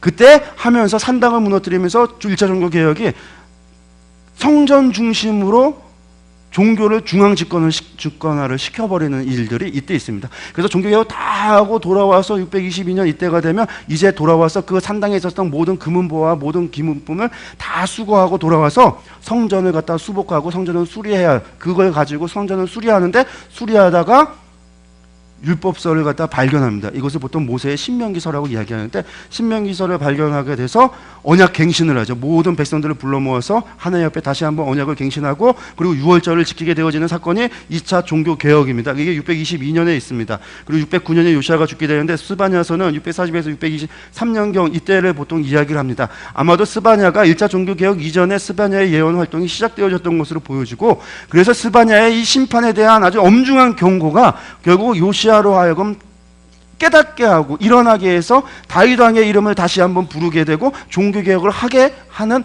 원동력이 되어지는 사건이 스바냐의 예언이다라고 저희들이 보고 있습니다. 보시면 스바냐 여기에 있습니다. 그러니까 저희들이 아까 다 얘기하는 게 요나, 아모스, 호세아, 아모스, 무엇에 대한 멸망에 대한 얘기냐, 722년 여기를 보고 달려가는 거고, 여기 있는 선지서들은 전부 다 어딜 보고 달려가냐면 여기 보고 달려갑니다. 586년. 배경 넘어가겠습니다. 요시야 통치, 이때 아수르 당시에 그 지역 행정구역이고요. 요시야가 결국 느고에, 아수르가 멸망했는데 바로 느고가 아수르를 도와서 바벨론을 치기 위해서 올라갈 때 그걸 무기토에서 막았다가 전사하게 되죠. 그러니까 이 사건 이제 그 통치에 대한 지도의 모습이고요. 기록 목적을 보면요, 죄에 대한 심판 경고와 회개 촉구입니다. 죄에 대해서 심판합니다. 그리고 심판 중에 남은 자를 구원과 회복을 하겠다라고 하는 약속이 있습니다. 그러니까 스바냐서는 심판입니다. 가장 심판을 무섭게 진멸하고 멸절한다라고 하는 하나님의 말씀에 엄중 경고가 있는데, 그 엄중 경고하고는 어울리지 않는 스바냐, 숨기신다, 감추신다, 결국 구원하신다, 남은 자가 있다라는 이야기입니다. 첫 절과 끝절 넘기겠습니다. 전체 보기 보겠습니다. 전체 보기 보면 3장인데 3장 중에 1장부터 3장 8절까지가 여호와의 날에 임할 심판의 모습을 그리고 있습니다. 그리고 3장 9절부터 3장 20절까지가 여호와의 구원과 회복에 대한 약속입니다.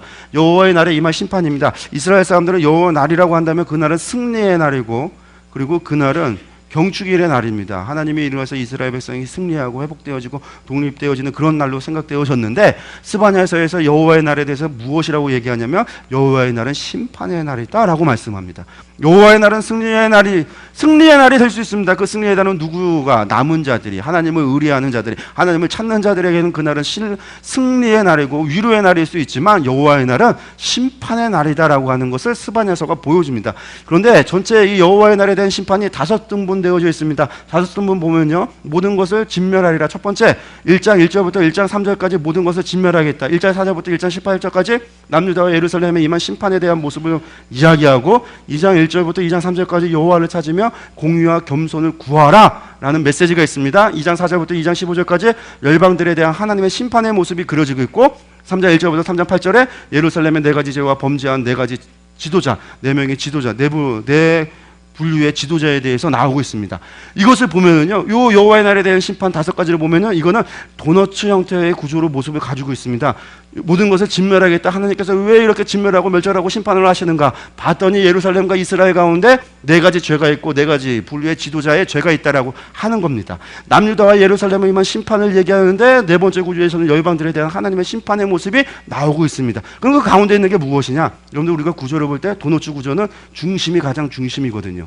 이 중심에 위치하고 있는 게 뭐냐면, 결국 메시지가 뭐냐면 여호와를 찾으며 공의와 겸손을 구하라. 그러니까 스바냐, 여호와의 날에 임할 심판을 얘기하지만 심판이 목적이 아니라 하나님이 원하시는 것은 무엇이냐면 너희가 제발 나를 찾으라라는 것이 하나님의 메시지입니다. 왜? 하나님은 우리를 사랑하시니까, 이스라엘을 사랑하시니까, 하나님의 백성을 사랑하시니까. 그래서 하나님은 이스라엘 백성과 무엇을 하시기를 원하시냐면 영원히 함께 하시기를 원하시는 것이 하나님의 마음이시니까요. 하나님은 사람들을 죽이고 때려 죽이고 때려 죽이고 때려 죽이는 거 하나님께서 피를 좋아해서 그런 하나님이 아니라, 도올 김용옥이 구약 성경을 봤더니 거기에 나오는 하나님은 인간 백정보다 못하다고 해서 수없이 때려 죽이고 죽이는 피의 신, 그렇게 얘기를 하고 있는데, 하나님이 피를 좋아해서 사람들을 갖다 그렇게 괴롭히고 그런 것을 좋아하시는 하나님이 아니라, 하나님이 원하시는 거는요, 심판을 하고 이 이야기를 하는 것은 돌아오라라는 이야기죠. 회개하라라는 이야기입니다. 너희들이 아무리 죄를 졌어도 므낫세 아몬의 시대를 넘어가고 하나님의 분노가 이렇게 올라와서 심판은 이미 이때에는 심판이 결정 난 겁니다. 심판이 바벨론에 의해서 586년에 예루살렘이 멸망하는 거 586년이 아닐 수도 있지만, 예루살렘 멸망은 결정난, 돌이킬 수 없는 사건입니다. 그래도 그 가운데 회개하기만 하면, 그 가운데 돌아서는 자가 있기만 하면 남은 자 감춰주겠다라는 거예요, 하나님께서. 그게 하나님의 마음이고 하나님의 심정이라는 겁니다. 여호와를 찾으며 공의와 겸손을 구하라. 마지막에 다시 한번 이야기합니다. 남은 자의 구원과 회복의 약속을 하나님께서 우리에게 말씀합니다.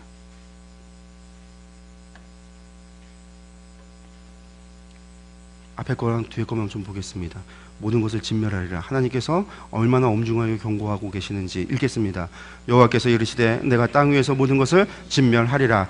내가 사람과 짐승을 진멸하고 공중의 새와 바다의 고기와 거치게 하는 것과 악인들을 아울러 진멸할 것이라. 내가 사람을 땅 위에서 멸절하리라. 나 여호와의 말이니라. 엄중한 경고의 모습입니다. 무엇 때문에? 므낫세 아몬의 죄 때문에 예루살렘 586년 예루살렘의 멸망에 대한 예언입니다. 하지만 이러한 예언의 모습이 나중에 어디에서도 나타나냐면 계시록에서도 나타납니다.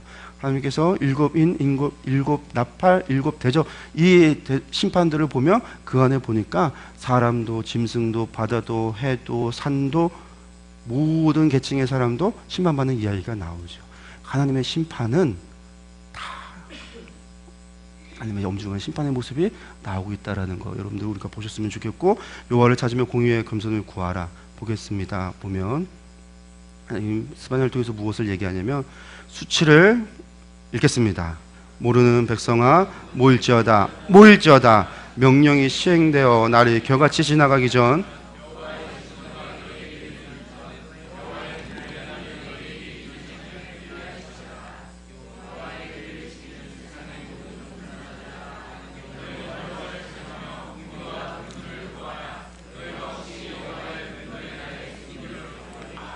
여호와의 분노의 그 심판의 날에 숨김을 얻으리라.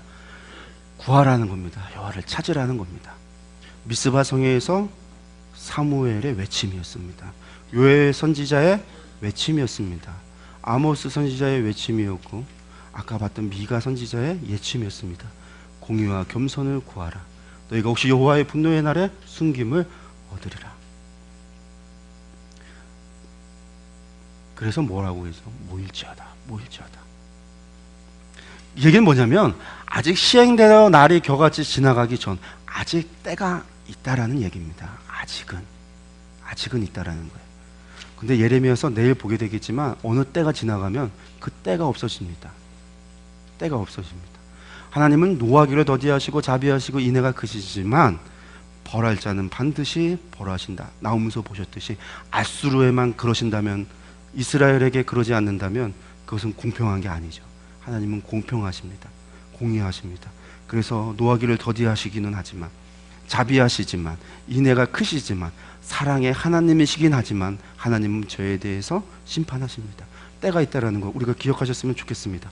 보시고, 네 가지 열방들에 대한 심판인데 이스라엘만 심판하냐? 아닙니다. 누구를 심판하냐면 블레셋도 심판합니다. 암몬과 모압도 심판합니다. 남쪽에 애굽도 심판합니다. 아수르도 심판하는 이야기가 나오고 있습니다.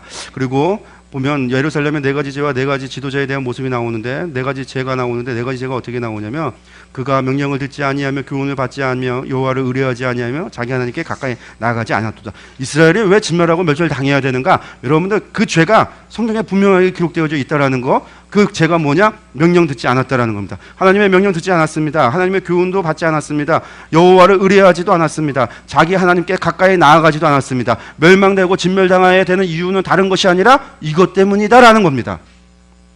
돌이켜 보셔야 됩니다. 우리도 하나님 앞에서 명령을 듣는지, 순종하는지, 교훈을 받지는 않았는지, 또는 여호와를 의뢰하지는 않았는지, 자기 하나님께, 내가 하나님께 가까이 가지는 않았는지 않았다고 한다면 우리도 하나님의 심판의 범주에 속하는 거죠.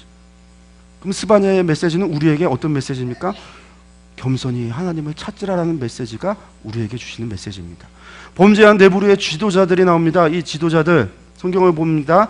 보면은요, 그 가운데 방백들은 부르짖는 사자요, 그의 재판장들이 이튿날까지 남겨두는 것이 없는 저녁일이요, 그의 선지자들은 경솔하고 간사한 사람들이요, 그의 제자들은 성소를 더럽히고 율법을 범하였도다. 누가 나오냐면요, 방백들이 나옵니다. 그리고 재판장이 나옵니다. 선지자들이 나옵니다. 제사장이 나옵니다. 봤더니 이 시기에 방백들도 범죄한 부류요, 재판관도 범죄한 부류요, 그리고 선지자들도 제사장도 다 범죄하고 하나님의 말씀에 섬기지 않는 간사하고 더러운 사람들이라는 겁니다. 이때가 어느 때다? 요시야 때라는 겁니다. 여러분들 요시야 때인데, 이 스바냐 이후에 요시야가 종교개혁을 하고 난 다음에 몇 년이 흐르지 않아서 예레미야가 활동하는데, 예레미야 2장에 보면 예레미야가 무엇을 얘기하고 있냐면요, 예레미야 2장에 제사장은 여호와에 대해서 침묵한다고 이야기합니다. 제사장은 여호와에 대해서 침묵하고, 율법을 다루는 자는 하나님에 대해서 알지 못하고, 관리들은 나에게 반역하고, 그리고 선지자들은 바알의 이름으로 예언한다라는 겁니다.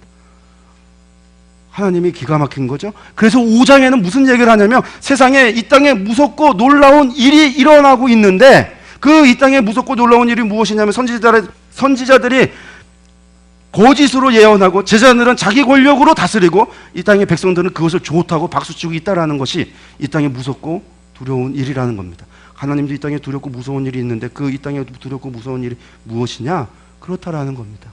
스바냐 시대 때 똑같습니다. 이사야, 요시야, 종교개혁 이전의 시대에도 똑같습니다. 네 부류의 방백들. 그러니까 여러분들, 다스리는 자가, 왕이라고 하는 것이 하나님의 나라를 다스리는 신권적 왕정 통치에 하나님의 나라를 지탱하는 두 기둥이 왕과 제사장의 선지자라고 그랬습니다. 근데 왕이 하나님 앞에 순종하지 않습니다. 나라는 우상 숭배에 빠집니다. 선지자가 그때에 깨어서 하나님의 말씀을 전해야 되는데 선지자가 거짓을 말하기 시작을 합니다. 이러면 도대체 무슨 수로 하나님의 말씀을 듣고 하나님의 말씀을 분별하여 바른 길을 갈 수 있을까? 없다라는 겁니다. 나라가 멸망에 이를 때는 방백과 재판장과 선지자와 제사장들의 타락이 결국 이스라엘의 멸망으로 이끌어 간다라는 거죠. 그러니까 지도자들만이 아니죠. 방백들도 백성들도 다 그것을 좋게 여기는 그 이스라엘 사람들, 결국엔 그것이 580년 예루살렘의 멸망으로 간다라고 하는 것을 우리가 좀 봤으면 좋겠습니다. 그리고 남은 자의 구원에 대한 회복의 약속이 스바냐에서 나오는데, 남은 자의 노래, 우리가 잘 아는 노래입니다. 여기서 우리가 교회에서 흔히 부르는 노래입니다. 너의 하나님 여호와가 있어 3장 17절의 말씀. 근데 거기서 너라고 하는 이야기가 무엇이냐면 여러분들 우리가 많이 부르는 노래지만 너는 여기서 말하는 너는 남은 자를 이야기합니다. 하나님을 의뢰하고 찾은 자. 그냥 회중 전체를 이야기하는 게 아닙니다. 이 말씀이죠. 너희 하나님 여호와가 너희 가운데 계시니 그는 구원을 베푸실 전능자이시라. 그가 많이 부르는 찬양. 하나님은 우리를 구원을 베푸시는 전능자이십니다. 그러니까 스바냐 선지자에서 우리에게 말씀하고 계시는 것은 회개하라라는 것. 찾고 찾으라. 찾고 찾으면 구원하신다. 이것을 스바냐 선지자를 통해서 우리에게 말씀하고 계십니다. 마지막 하박국을 보겠습니다. 하박국도 3장입니다. 앞에 보시면 하박국이 315페이지입니다. 하박국, 아까 하박국은 조금 다른데 요시야 왕이 죽음 이후에 요야김 시대 때 하박국 선지자라고 이야기했습니다. 그 얘기는 무엇이냐면 그런 스바냐의 예언도 들었습니다. 율법서를 발견했습니다. 그래서 종교개혁을 행했습니다. 하나님 앞에 언약의 갱신도 했습니다. 그런데 그 모든 것이 헛수고로 돌아가고 말았습니다. 다 거짓이었습니다. 제사장들은 성전 중심이 되었을 때 제2종교가 성전 중심으로 중앙 집권화가 될 때 자신들의 권력을 위해서 요시야를 도와서 그들이 종교개혁에 동참했던 거였고, 그래서 그들은 자기 권력을 얻은 뒤로는 그 권력을 자기를 위해서 사용합니다. 그래서 예레미야는 그의 사역하는 평생 동안 그를 대적했던 사람은 왕보다는 제사장들이 그를 대적했습니다. 하나님의 옳은 말 하지 말라고 제사장들이 그랬습니다.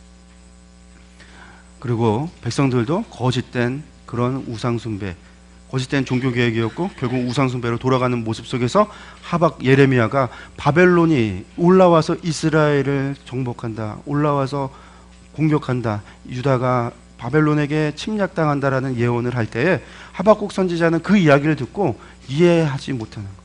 아수르를 통해서 100년 동안 그 고생을 했고 하나님께서 그렇게 회복에 대한 이야기를 하셨고 아수르가 멸망당했는데 하나님의 백성이 또다시 이방 민족에게 그렇게 되어진다라고 한다면 세상에 누가 있어 하나님을 믿겠습니까? 저들은 우리가 아무리 잘못했어도 그래도 우리는 하나님 백성이고 하나님 믿는다라고 그러고, 저들은 우상 섬기는 이방인인데 우리가 이방인들한테 그렇게 당한다면 누가 있어 하나님을 믿겠습니까? 라고 하는 질문을 하박국이 던집니다. 하박국, 품에 품은 자 들러붙다라고 하는 이름의 하박국입니다. 우리가 아니까 포옹하다 품을 때문에 좀 넘기겠습니다. 내용들 환상 뭐 다 아는 것, 배경 다 설명했습니다. 기록 목적.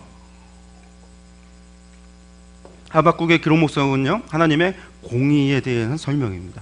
하나님의 계획의 완전하심과 성취의 온전하심을 이야기하고 있습니다. 그리고 역사의 주관자는 하나님이시다라고 하는 것을 하박국서를 통해서 우리에게 말씀하고 계시고, 그리고 의인은 믿음으로 말미암아 산다라고 하는 교훈을 우리에게 주고 있는 그 책이 하박국서이다라고 하는 것들 우리가 좀 기록 목적 보시고, 첫째가 끝절 봅니다. 선지자 하박국이 묵시로 받은 경고라. 끝절입니다. 주 여호와는 나의 힘이시라. 나의 발을 사슴과 같게 하사 나를 나의 높은 곳으로 다니게 하시리로다. 이 노래는 지휘하는 사람을 위하여 내 수금에 맞춘 것이니라. 묵시를 받았는데 마지막은요 찬양으로 끝나고 있습니다. 하박국은 묵시를 시작해서 찬양으로 끝났다라는 겁니다. 그러니까 그의 생각 가운데 찬양해야 되는 이유가 말씀 속에 등장하게 된다라는 거 우리가 기억을 하시면 하박국서를 보겠습니다. 하박국서를 보면요 전체가 하박국의 두 번의 질문과 하나님의 대답의 이야기가 나오고, 그리고 그것에 대한 하나님의 하박국의 반응이 나옵니다. 그러니까 1장부터 3장까지입니다. 1장부터 3장까지인데 1장과 2장은 하박국의 두 번의 질문이 있고 하나님이 그 질문에 대한 두 번의 대답을 하십니다. 그리고 3장에서는 그 대답을 듣고 나서 하박국이 깨닫고 그리고 반응, 하나님을 향한, 아까 찬양으로 끝났으니까 맨 마지막은 찬양으로 끝나겠죠. 그렇게 끝나는 이야기입니다. 작게 보기 들어가겠습니다. 작게 보기 들어가니까 하박국의 두 번의 질문과 하나님의 대답입니다. 그러니까 질문, 대답, 질문, 대답입니다. 왜 하나님께서 남유다의 불의에 침묵하시는가? 1장 1절부터 1장 4절까지는 첫 번째는 남유다가 불의한 겁니다. 요시야의 종교개혁이 거짓으로 판명났습니다. 요야김 시대 때 악을 행하고 있습니다. 아무리 봐도 유다는요 유다는 죄를 범했습니다. 심판받아야 마땅한 족속들입니다. 그러니까 하나님 왜 유다를 가만히 내비두십니까? 하나님 저 죄를 범하는 것들을 왜 용서하고 왜 심판하고 있지 않으십니까? 저 거짓을 하고 불의를 행하는 제사장들, 저 방백들, 재판관들, 선지자들, 하나님 왜 저것들 가만히 내버려 두십니까? 저것들 심판받아야 마땅하지 않습니까? 라는 질문을 던집니다. 우리가 당연히 그 질문 앞에 하나님께서 대답을 주십니다. 하나님께서 무엇이라고 대답을 하냐면, 그래, 그래서 내가 갈대아 사람을 준비했다. 갈대아 사람을 일으켜서 벌할 것이다. 그러니까 하박국이 다시 한번 따지는 겁니다. 뭐라고? 아니 어떻게 악한 나라를 사용합니까?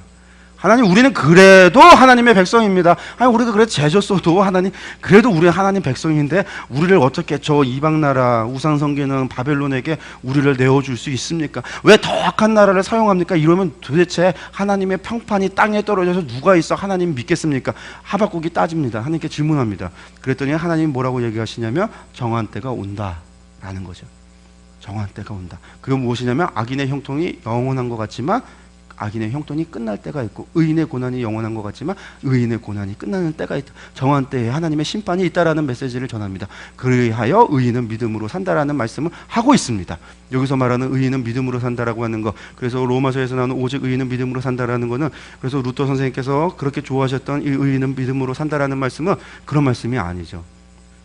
전쟁 가운데에 정한 때가 와서 심판의 때가 오고 전쟁 때가 와도 의인은 그냥 산다라는 겁니다. 내가 의인이 되니까, 하나님 믿으니까 전쟁의 고난이 사라지는 것이 아니라, 내 앞에 있는 것이 짠 사라지는 것이 아니라, 그냥 의인은 전쟁이면 전쟁 가운데서 사는 겁니다. 무엇을? 하나님이 정한 때가 있으신 하나님의 섭리를 의뢰하고 하나님을 신뢰하고 산다라는 겁니다. 그렇게 살다가 죽으면요, 그럼 죽는 겁니다. 그러다 살면 사는 겁니다. 그렇게 살다가 팔 잘라졌습니다. 어떻게 합니까? 그러고 사는 겁니다. 그게 의인은 믿음으로 산다라고 하는 말씀입니다. 팔 잘라지고 다리 잘라져도 그러고 산다는 게, 그게 하박국서에서 이야기입니다. 저희가 내일 보게 되는 욥기의 이야기도 합니다. 믿음이라고 하는 것이 무슨 형이상적으로 입으로 시인하고 마음으로 믿어 입으로 영접하는 자, 그 이름을 믿는 자는 곧 하나님의 아들이 되는 권세를 준다고 해서 그냥 영접기도 한 번 하고 말 한 번 하고 믿습니까? 아멘. 그러면 끝나는 게 아니라 산다라는 거예요. 하나님을 신뢰하고 산다라는 거예요. 내 상황과 환경이 변화되는 게 아닙니다. 이걸 깨닫고 하박국이 기도하는 겁니다. 그 하나님의 공의하심과 하나님의 신정과 섭리를 깨닫고 나니까 사는 겁니다. 찬양할 수밖에 없고 하나님의 그날이 빨리 오기를 고대할 수밖에 없다라는 거. 이게 이제 하박국의 이야기입니다. 예, 보시겠습니다. 작게 보기 들어가서 왜 하나님 남유다의 불의를 침묵하십니까? 라고 첫 번째 작게 보기 들어가 보시면요, 불의에 침묵하신다라고 질문합니다. 여호와여, 내가 부르짖어도 주께서 듣지 아니하시니 어느 때까지리까? 내가 강포로 말미암아 외쳐도 주께서 구원하지 아니하시나이다. 어제여 내게 죄악을 보게 하시며 패역을 눈으로 보게 하시나이까? 겁탈과 강포가 내 앞에 있고 변론과 분쟁이 일어났나이다. 이러므로 율법이 해이하고 정의가 전혀 시행되지 못하오니 이는 악인이 의인을 애워쌌으므로 정의가 굳게 행하여 짐이니이다. 이스라엘이, 유다가, 예루살렘이 지금 이러한 상황이라는 겁니다. 이러니까 저것들 다 쓸어 버려야 되지 않습니까? 심판받아야 되지 않습니까? 라고 하는 질문을 하박국이 하나님께 던집니다. 그러니까 하나님께서 무엇이라고 말씀하시냐면 1장 5절부터 1장 11절 말씀, 두 번째 보면 6절 말씀 보시면 읽겠습니다.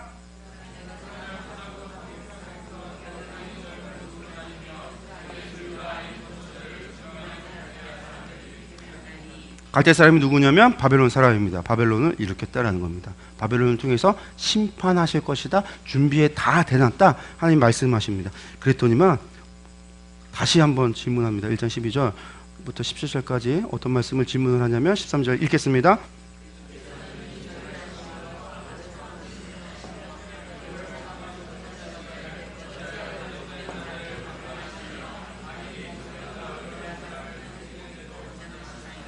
예.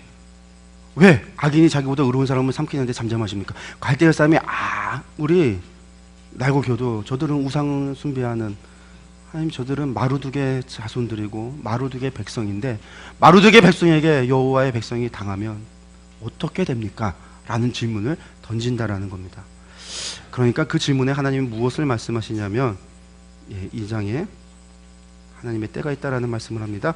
여호와께서 내게 대답하여 이르시되 너는 이 묵시를 기록하여 판에 몇 바퀴 새기되 달려가면서도 읽을 수 있도록 하라. 옛날 사람들 진흙판에 글 세워서 이게 알리는 걸 갖다가 세워놨는데 달려가면서도 볼 수 있도록 눈에 선명하게 새겨놓으라는 겁니다. 그러면서 하는 얘기가 이 묵시는 정한 때가 있나니 그 종말이 속히 이르겠고 결코 거짓되지 아니하리라. 비록 더딜지라도 기다리라. 지체되지 않고 반드시 응하리라. 우리가 하나님에 대해서 무엇을 믿어야 되냐면 하나님은 노하기를 더디하시고 자비하시고 인내하시지만 반드시 벌받을 자를 대하여 뭐 하신다? 벌하신다. 반드시 심판하신다. 하나님은 공의하시고 공평하십니다. 죄에 대해서 결코 눈 감지 않으십니다. 죄를 반드시 판단하시고 벌하십니다. 그렇기 때문에 하나님은 그 정한 때가 있다라는 겁니다. 근데 그 정한 때가 우리가 볼 때는 그것이 더디게 오는 것만 같습니다. 악인의 형돈이 영원한 것만 같다라는 겁니다. 그러다 보니까 사람들이 그 때를 기다리지 못하고 하나님을 신뢰하지 못하고 어느 때까지입니까? 라는 질문을 하는데 거기에서 하나님께서 무엇을 하기 위해서냐면 이 말씀을 하십니다. 읽겠습니다.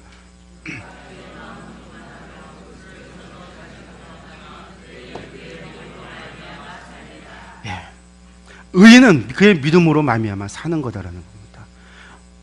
역사의 수레바퀴를 누가 돌리시냐면 하나님이 돌리십니다. 갈대아가 지금 흥황하여 영원할 것 같지만 그들도 그들의 죄로 말미암아 하나님께서 심판하신다라는 겁니다. 의인은 결국은 하나님께서 반드시 그들을 뭐 하신다? 회복시키실 것이다라는 것. 하나님께서 복 주신다라는 말씀 그것이 있습니다. 그럼에도 불구하고 그 사람들이 죄를 범한 거에 대해서는 심판을 받는다라는 것. 그래서 의인이라고 하는 것 여기서 말하는 것은 믿음으로 산다라는 말보다는 저는 이렇게 말씀드리고 싶습니다. 의인은 하나님을 신뢰함으로 살아간다라는 겁니다. 하나님을 신뢰하는 겁니다. 상황이 변하지 않아도요. 상황이 좋을 때도 상황이 나쁠 때도 상황이 그냥 그저 그럴더라도 정말 상황이 정말 나쁠 때에도 거기에서 우리가 믿고 신뢰하고 의지하고 의뢰해야 되는 분은 다른 분이 아니라 여호와 하나님이시다라는 겁니다. 노하기를 더디하시고 자비롭고 인애로우신 분이 그 하나님을 신뢰해야만 된다라는 겁니다. 그리고 그분이 반드시 죄에 대해서 벌하시고 심판하신다라고 하는 공의의 하나님, 공평하신 하나님이다라고 하는 사실을 우리가 신뢰해야 된다. 하나님을 그렇게 신뢰하도록 알 때 우리가 하나님을 뭐 할 수 있냐면 하나님의 말씀을 믿을 수 있는 거고 그 말씀을 믿게 되면 인내할 수 있습니다. 참을 수 있습니다. 기다릴 수 있습니다. 희망을 가질 수 있습니다. 소망이 있을 수 있습니다. 근데 그분을 신뢰하지 못하면 하나님의 말씀을 믿을 수 없는 거예요. 하나님 날 속이는 거 아니야? 신뢰하지 않으면 그렇게 됩니다. 뭔가 숨겨놓은 게 아니야? 그렇게 되어집니다. 근데 우리가 하나님을 신뢰하게 되어지면 하나님의 말씀을 믿을 수 있습니다. 여러분들 믿으면 순종할 수 있다는 겁니다. 그래서 믿기 전에 뭐가 있어야 되냐면 하나님을 신뢰할 수 있도록 알아야 됩니다. 하나님을 신뢰할 수 있는 분으로 알아야 됩니다. 하박국조차 하나님을 신뢰할 수 있는 분으로 알지 못한 겁니다. 그러니까 질문을 던지는 겁니다. 그가 믿음이 없다면 질문조차 안 하지 않았을 겁니다. 근데 그는 믿음이 있었기 때문에 하나님이 어떻게 악인이 의인을 그러한 질문을 하나님께 던질 수 있었던 거고 그리고 그는 거기서 더 나아가 하나님의 역사의 주관자시구나. 하나님은 정한 때가 있구나. 거기에서 믿음은 의인은 어떻게 살아가야 되는가? 결국 하나님을 신뢰함으로 살아가는구나. 이 전쟁의 폐허 속에서 하나님을 믿는 사람은 하나님을 신뢰함으로 살아가는구나. 내가 하나님을 신뢰했다고 해서 이 환경이 변화되는 게 아닙니다. 하나님을 신뢰했다고 바벨론이 안 오는 게 아닙니다.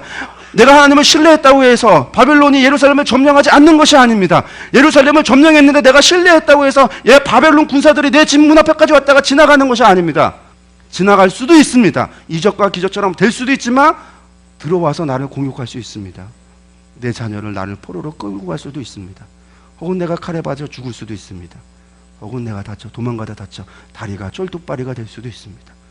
그럼에도 여호와 하나님을 신뢰하며 사는 것이 의인의 삶입니다. 그게 하박국서가 이야기하고 있는 의인의 삶입니다. 그러고 나서 5개의 화에 대해서 이야기합니다. 이것은 뭐냐면 갈대인들 정한 때에 심판받을 텐데 그들을 심판할 텐데 그들이 5가지의 이 화가 임할 것이다. 그들도 타인의 것을 탈취한 자들 갈대아인들입니다. 그들에게 임할 화가 있다. 부정한 범법으로 축제했던 갈대인들에게 임할 화가 있다. 난폭함으로 남을 혹사했던 바벨론 애들에게 임할 화가 있다. 잔인함으로 남을 조롱하고 멸시하는 바벨론에게 임할 화가 있다. 우생 숭배를 했던 바벨론인들에게 임할 화, 심판이 있다라고 하는 5가지 화가 2장 5절부터 20절까지 나옵니다. 그러고 나면 그 이야기를 듣고 나니까 하박국이 무엇을 하냐면 하나님께 기도합니다. 우리가 잘 아는 말씀이 있습니다. 하박국 3장 말씀을 좀 보겠습니다. 지금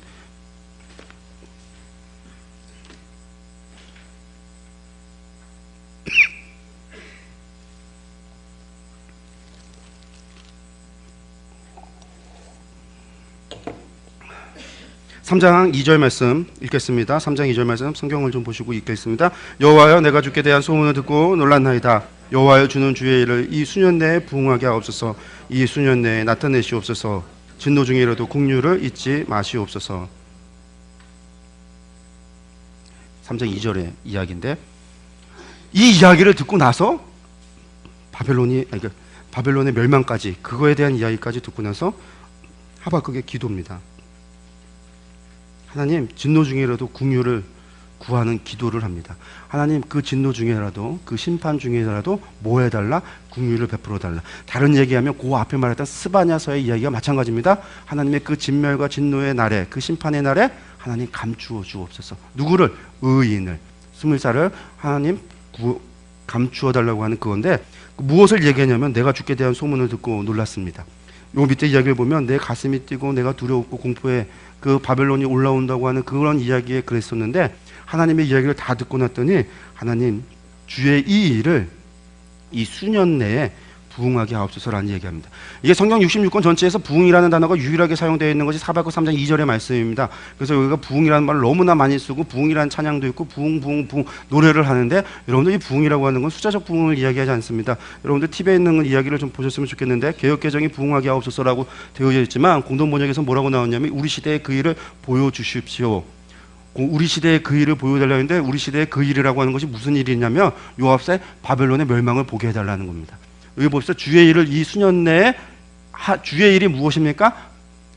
갈대아를 통해서 불의한 유다를 심판하고, 그 갈대아도 바벨론도 멸망하는 그 일을 보게 해달라는 이야기입니다. 표준 세 번을 보겠습니다. 주의 일을 우리 시대에 새롭게 하여 주십시오. 심판해 주달라는 이야기입니다. 현대인의 성경 봅니다. 그 놀라운 일을 우리 시대에 다시 행하고, 분노 중에도 자비를 베풀어. 분노 중에 자비를, 부응하는데 왜 분노 중에 아니죠? 심판을 얘기하는 겁니다. 그러니까 부응이라는 단어가 여기에 지금 유일하게 들어가 있는데 잘못된 생각입니다. 부응이 아닙니다, 여러분들. 그 부응 아닙니다. 성경에서 말하는 부응, 하박국서에서 나오는 부응은 무엇이냐면 심판입니다. 정확하게 얘기한다면 하나님의 뜻이 이루어지는 그날입니다. 속히 이루어져, 하나님의, 현대에서는 속히 이루어 주옵소서라고 하는데 하나님의 뜻이 이루어지기를 원하는 기도입니다. 다른 말로 얘기한다면 여러분들 요한계시록을 보면 사도 요한이 모든 계시록의 이야기, 하나님의 환상을 보고 나서 그가 마지막에 할 수밖에 없었던 기도는 무엇이었냐면 마라나타, 주 예수여 어서 오시옵소서. 모든 걸 보고 났더니 주님 빨리 오시길 원하는 겁니다. 주의 뜻이 이루어지길 원한다라는 겁니다. 그것은 결국 다른 말로 얘기하면 예수님께서 우리에게 가르쳐줬던 기도, 주의 기도문 가운데 앞에 있었던 3번의 구절, 하늘에 계신 우리 아버지 이름이 거룩히 여김을 받으시오며 나라의 임하시며 뜻이 하늘에서 이루어진 것처럼 땅에서도 이루어지기를 원하나이다라고 하는 기도의 제목이 부응케 하십시오라고 번역되어 있는 이 말입니다. 하나님의 심판의 날에 이루어지길 원한다라는 거. 우리가 알고 사용해야 될 단어입니다. 부응이 아닙니다. 하박국이 기도했던 건 결국 하나님의 일을 다 알고 났더니 하나님께서 이루실 그 일들이, 그래도 그가 기도할 수 있는 것은 속히 이루어지는 겁니다. 그래서 심판이 이루어지고 구원받을 자가 구원받으시는 일을 이루어지길 원한다라는 겁니다. 그렇기 때문에 그가 마지막에 하나님 앞에 찬양할 수 있는 겁니다. 무엇을? 전쟁이 왔습니다. 전쟁이 왔는데 바벨론이 갈대아가 쳐들어왔어도, 그래도 무화과 나무 잎이 그래서 말라지고 포도 열매가 없어지고 우리의 양떼도 없고 외양간에 송아지가 없어도 내가 그럼에도 불구하고 내가 여호와로 말미암아 즐거워하겠습니다. 즐거워합니다. 의인은 그래야 된다라는 겁니다. 이게 우리가 그렇게 무화과 나뭇잎이 즐겁게 찬양하는 그런 찬양이 아니라 이런 처절한 고백입니다. 의인의 삶이라고 하는 거, 이 상황 속에서 하나님의 심판 앞에서 의인이, 하나님의 백성이 어떠한 자세로 어떻게 살아가야, 이 지금 바벨론의 586년을 바라보고 예루살렘의 멸망과 그 심판을 바라보고 가야 되는 백성들한테 무슨 이야기를 하고 있는 거냐면, 날 좀 신뢰해라. 하나님의 말씀이 그겁니다. 하박국 선지자를 보내서 하시는 말씀은 나를 의뢰하라, 나를 신뢰하라, 나를 믿어라. 그러면 내가 뭐 하겠다? 너희를 구원해 주겠다, 감추어 주겠다. 이게 하나님의 말씀입니다. 하박국서까지 봤습니다. 저희들이 나훔, 스바냐, 하박국 세 권의 책을 봤습니다. 7세기입니다. 아직은 기회가 있은 때입니다. 하나님께서 이스라엘 사람들에게 요구하십니다. 나를 찾아라, 나를 의뢰하라. 너희가 나를 찾고 찾으면 뭐 하시겠다? 내가 너희를 구원해 주시겠다. 이게 하나님의 우리에게 주신 말씀입니다. 우리 하나님의 마음이, 심판은 우리를 구원하시는 것이 하나님의 목적입니다. 하나님은 심판이 목적이 아닙니다. 하나님은 피를 좋아하시는 분이 결코 아니십니다. 하나님은 우리와 영원히 함께하기를 원하십니다. 그것이 하나님이 우리에게 원하시는 바입니다. 지금 하나님은 심판을 마주보고 계십니다. 우리가 그 심판의 자리에 앉아있는 것이 아니라 지금 예언서를 들어가서 우리가 보고 있는 것은 하나님께서 사실은 그 심판의 자리에 서 계십니다. 그곳에서 선지자를 통해서 하나님께서 무엇을 말씀하시고 계신 거냐면 너희들 돌아오라라는 거고, 선지자 한 명 한 명을 보내어서 그가 말씀하고 하나님께서 말씀하시는 것은 다른 것이 아니라 그들을 통해서 너희를 하나님의 나의 이 마음과 심정을 전하기를 하나님 원하고 계시다라는 겁니다. 우리가 이 하나님의 심정으로 이 찬양의 가사는 하나님께서 사망의 그늘에 앉아서 부르시고 계신 그 찬양입니다. 스바냐, 하박국, 이 시대는 하박국 586년을 바라보고 계셨다고 한다면 지금 오늘날의 하나님은요, 마지막 최후의 심판의 날을, 그 사망의 날에 앉아서 우리를 향하여 바라보고 계십니다. 우리를 향해서 말씀하고 계십니다. 누가 있어 나의 마음을 전달할 것인가? 우리가 하나님의 마음으로 함께 같이 찬양했으면 좋겠습니다.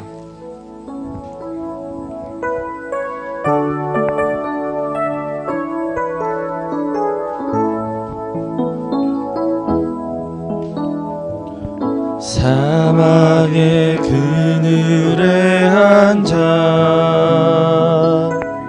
죽어가는 나의 백성들, 절망과 굶주림에 갇힌 저들은 내 마음에 오래 슬픔, 고통의 멍에에 매여 울고 있는 나의 자녀들, 나는 이제 일어나 저들의 멍에를 꺾고 눈물 씻기기 원하는데 누가 내게 부르짖어 저들을 구원케 할까? 누가 나를 위해 가서 나의 사랑을 전할까? 나를 이제 보기 원하네. 나의 자녀들 살아나는 그날 깊은 찬송 소리 하늘에 웃음소리 온 땅 가득한 그날. 상하 기도하겠습니다. 우리가 하나님 앞에